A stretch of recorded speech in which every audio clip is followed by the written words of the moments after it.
ایران کے شہید supreme leader آیت اللہ علی خامنہ کا جلوس سے جنازہ جاری ہے اور جلوس سے جنازہ میں جو اطلاعات مل رہی ہیں تقریباً 10 ملین لوگوں کی شرکت متوقع ہے۔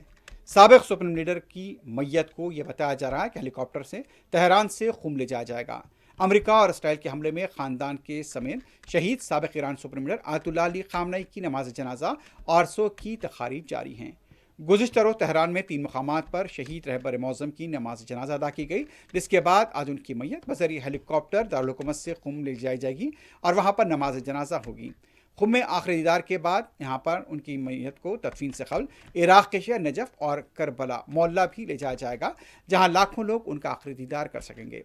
عراق سے شہید کی میت کو ان کے آبائی شہر مشہد منتقل کی جائے گی، جہاں 9 جولائی کو انہیں امام رضا کے مزار کے احاطے میں سپرد خاک کیا جائے گا۔ واضح ہے کہ گزشتہ روز تہران کے بڑے مذہبی مرکز امام خمینی مسلح میں سابق سپریم لیڈر ان کی صاحبزادی بشرا خامنہ، داماد مصباح المہدی باقری، بہو زہر احد اور عادل ان کے معصوم و کمسن نواسی زہرہ محمدی کی نماز جنازہ ادا کی گئی۔ یہ جنازہ مشہور عالم دین آیت اللہ جعفر سبحانی نے 3 مراحل میں پڑھایا۔ رہبر معظم کی مرکزی نماز جنازہ میں 1.5 کروڑ کے قریب افراد نے شرکت کی تھی۔ اس کے علاوہ تقریباً 100 ممالک کے اعلیٰ سطحی وفود بھی شریک ہوئے تھے۔